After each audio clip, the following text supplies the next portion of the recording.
भाई और बहनों, इस वीडियो में हम डिस्कस करेंगे चैप्टर 9 और चैप्टर 10 के बारे में। Chapter 9, investing in investment funds. कोई भी फंड सेलेक्ट करने से पहले आप कम से कम पिछले 5 साल की उसकी परफॉर्मेंस को उसके पीयर्स के साथ कंपेयर करें, प्रोवाइडेड कि नेट अपवर्ड मूवमेंट नहीं होनी चाहिए मार्केट की। ये नहीं है कि 5 साल से मार्केट ऊपर ही बढ़ रही है तब कोई फायदा नहीं है परफॉर्मेंस कंपेयर करने का, तब सारे बड़े ही होंगे ऊपर। तब आपको थोड़ा बड़ा होराइजन कंसिडर करना पड़ेगा जिसमें मार्केट नीचे ऊपर आगे पीछे सारी जगह मूव की हो, क्योंकि अगर मार्केट ओवरऑल पिछले 5 साल से ऊपर ऊपर जा रही है तो स्टॉक्स भी तो मार्केट के अंदर ही है ना, वो भी ऊपर ही जा रही होंगी। और परफॉर्मेंस फंड्स मार्केट को बीट करते हैं लेकिन सिर्फ कुछ टाइम के लिए। In the long run investors को लॉस ही होते हैं उनमें भी। जब इन फंड्स में ज्यादा पैसा आना शुरू होता है ना और स्टॉक्स बचती नहीं पैसा इन्वेस्ट करने के लिए, तो फिर ये ऐसे ही कहीं ना कहीं लगा देते हैं, फिर बाद में लॉसेस ही होते हैं इन्वेस्टर्स को। परफॉर्मेंस फंड्स में यह है कि जब तक बूम है तब तक तो बल्ले बल्ले, जैसे ही बूम खत्म तो फिर थल्ले थल्ले। ज्यादातर म्यूचुअल फंड्स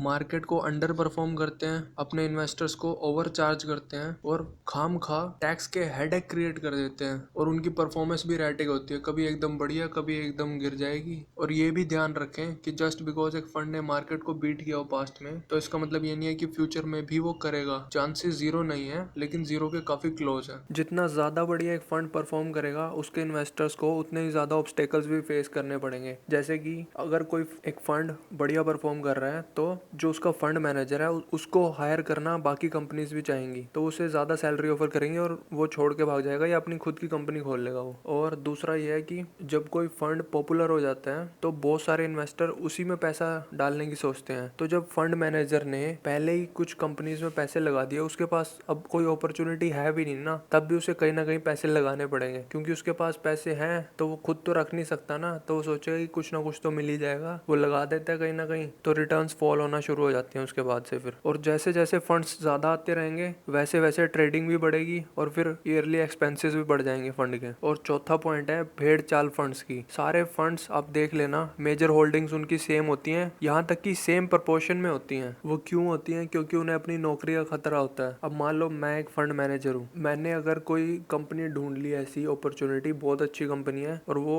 मुझे लगता है कि अच्छा परफॉर्म करेगी, ठीक है, वो बहुत ही अनपॉपुलर कंपनी है, मतलब कोई नहीं जानता उसके बारे में अभी तो, और असली में भी उस कंपनी ने बढ़िया परफॉर्म कर दिया, साल बाद 2 साल बाद 5 साल बाद वो 10 बैगर होगी मान लो, तो ठीक है, मुझे अप्रिशिएट करेंगे मेरे जो इन्वेस्टर हैं मेरे फंड में वो भी, और जो मेरी कंपनी के में जो बॉसेस हैं मेरे वो भी मुझे अप्रिशिएट करेंगे। लेकिन अगर उस कंपनी ने बेकार परफॉर्म कर दिया ना तो लोग कहेंगे कि क्या सोच के लगाए थे उसमें पैसे, पागल है क्या भाई तू। और यहाँ तक कि जो मेरी कंपनी के बॉसेस हैं मेरे, वो मुझे फायर भी कर सकते हैं। जबकि अगर मैं कोई नॉन कंपनी लेता हूँ जो कि बहुत ही पॉपुलर है, जैसे कि मान लो मैं HDFC बैंक के शेयर ले सकता हूँ, तो अगर HDFC बैंक ने बेकार परफॉर्म किया ना तो कोई कुछ नहीं कहेगा, इन्वेस्टर्स भी कुछ नहीं कहेंगे, बॉस भी कुछ नहीं कहेंगे, वो लोग ये कहेंगे पता नहीं क्या दिमाग खराब है HDFC का। लेकिन अगर आप कोई अननोन कंपनी उठाते हैं तो वो आपको कहेंगे क्या सोच के खरीद लिया था, दिमाग तो नहीं खराब तेरा। लेकिन अगर वही अच्छी कंपनी है तो वो कहेंगे पता नहीं क्या दिक्कत आ गई कंपनी में, कंपनी का दिमाग तो नहीं खराब। तो फंड मैनेजर्स अपनी नौकरी बचाने के लिए ये काम करते हैं। और इंडिविजुअल इन्वेस्टर अगर खुद इन्वेस्ट कर रहे हैं तो उसको इन स्टॉक्स को अवॉइड ही करना चाहिए जो कि इंस्टीट्यूशनल इन्वेस्टर्स ने भर भर के खरीदी हुई हैं। तो बेंजामिन ग्राहम कहते हैं कि इंटेलिजेंट इन्वेस्टर को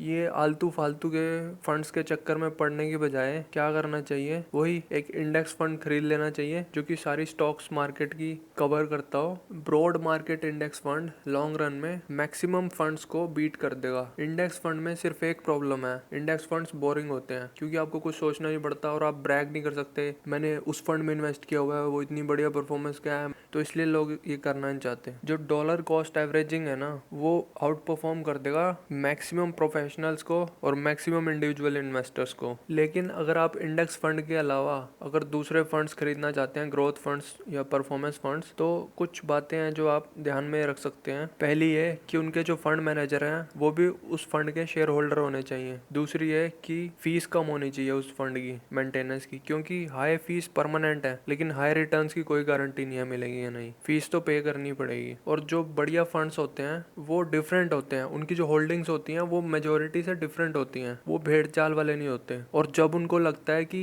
उनके पास काफी पैसा आ चुका है इन्वेस्टर से, तो अपने दरवाजे बंद कर देते हैं। ये नहीं कि एसेट्स आई जा रहे हैं और वो मना नहीं कर रहे कि हाँ आने दो, क्योंकि जब उन्हें पता चल गया कि कुछ बचा ही नहीं लगाने के लिए कोई जगह, तो वो अपने दरवाजे बंद कर देते हैं फंड्स के लिए। यही मैनेज करेंगे हम तो। और जो बढ़िया फंड्स होते हैं ना वो एडवर्टाइज भी नहीं किया करते। ज्यादातर लोग फंड सेलेक्ट करते वक्त ये 4 चीजें देखते हैं इसी ऑर्डर में: पास्ट परफॉर्मेंस, मैनेजर की रेपुटेशन, फंड की रिस्कीनेस और ऑपरेटिंग एक्सपेंसेस फंड के। लेकिन जो इंटेलिजेंट इन्वेस्टर होता है वो यही 4 चीजें देखता है, लेकिन उल्टे ऑर्डर में। पहले ऑपरेटिंग एक्सपेंसेस, फिर रिस्कीनेस, फिर मैनेजर्स रेपुटेशन और सबसे आखिरी में पास्ट परफॉर्मेंस। और जो बीते हुए कल के विनर्स होते हैं वो आने वाले कल के लूजर्स भी बन जाते हैं। लेकिन रिसर्च ने प्रूव किया है कि जो बीते हुए कल के लूजर्स होते हैं वो कभी आने वाले कल के विनर्स नहीं बनते फंड्स में। तो अब एक सवाल ये आता है कि कब आपको बाहर निकलना चाहिए म्यूचुअल फंड से। पहला यह है कि अगर फंड मैनेजर जो स्ट्रेटेजी है फंड की वो फॉलो नहीं कर रहा। जैसे मान लो आपका ग्रोथ फंड है लेकिन वो वैल्यू में इन्वेस्ट कर रहा है, आपका वैल्यू स्टॉक्स का फंड है वो ग्रोथ में इन्वेस्ट कर रहा है, या फिर अचानक से एकदम एक्सपेंसेस बहुत ज्यादा बढ़ गए हैं, या फिर आपके टैक्स बिल्स बहुत ज्यादा बढ़ गए हैं अचानक एक्सेसिव ट्रेडिंग की वजह से, या फिर आपकी जो रिटर्न्स आ रही हैं वो इरेटिक हैं, मतलब एकदम से कोई बड़ा लॉस हो गया या एकदम से कोई बड़ा प्रॉफिट भी हो गया, वो भी गलत है क्योंकि आज तो प्रॉफिट हुआ तो कल लॉस भी होगा फिर। तो ये सब फैक्टर आप देख लें कोई भी म्यूचुअल फंड खरीदने से पहले। अगर आप 3 साल तक इन्वेस्टेड नहीं रह सकते किसी फंड में तो इन्वेस्ट ही मत कीजिए, क्योंकि अगर आप शादी करने के लिए तैयार ही नहीं है तो फायदा ही क्या करके, बाद में डिवोर्स ही करना पड़ेगा, फालतू में कॉम्प्लिकेशंस बढ़ेंगी। और फंड्स में इन्वेस्ट करके पेशेंस बहुत जरूरी होता है, ये नहीं कि रातों रात रिच हो जाओगे आपको पेशेंस चाहिए इसमें इन्वेस्ट करके। Okay, chapter 10 the investor and his advisers. तो इस चैप्टर में ज्यादा कुछ नहीं था, बस कुछ बातें हैं जो कि मैं फटाफट से बता देता हूँ आपको। एडवाइजर आप खुद ही चूज करें, किसी और को डेलीगेट मत करें ये काम। और इन्वेस्टर का इंटरव्यू लें आप, ये क्वेश्चन पूछे उसे कुछ, जैसे कि क्या आप टेक्निकल एनालिसिस यूज करते हैं, क्या आप मार्केट टाइमिंग यूज करते हैं। अगर इन 2 सवालों में से किसी भी सवाल का जवाब हाँ है, दूर भाग जाएं, एडवाइजर सही नहीं आपके लिए। फिर आप उससे पूछें कि अगर मान लो आपकी इन्वेस्टमेंट है वो घटिया परफॉर्म कर रही है पूरे साल से, तो आप क्या करेंगे। अगर वो कहेगा कि सेल करूंगा तो वो बंदा हायर करने के लायक नहीं है। और फीस की बात उससे पहले ही खोल लें, और कैसे इंक्रीज होगी फीस हर साल वो भी बात पहले ही खोल लें उसके साथ। अगर उसकी फीस आपके एसेट्स के 1% से ज़्यादा है तो दूसरा एडवाइज़र ढूंढ लें। और उससे आप पूछें कि क्या मैं आपकी सैम्पल अकाउंट स्टेटमेंट देख सकता हूँ, और फिर क्या आप एक्सप्लेन कर सकते हैं। अगर वो आपको एक्सप्लेन नहीं कर पा रहा है तो आपके लिए सही नहीं है। और फिर उससे पूछें कि कितनी एवरेज एनुअल रिटर्न वो दे सकता है आपको आपकी इन्वेस्टमेंट्स पे। 10% से ऊपर कुछ भी बोल ले तो वो अनरियलिस्टिक है, 10 से जितनी ज़्यादा ऊपर वो बोलेगा उतनी ज़्यादा अनरियलिस्टिक होगी वो। एडवाइज़र का रिज्यूमे देखें, उसका फॉर्म एडीवी देखें, और कम से कम 3 रेफरेंसेस देखें। अगर वो कोई भी चीज़ दिखाने को मना करता है तो खड़े हो और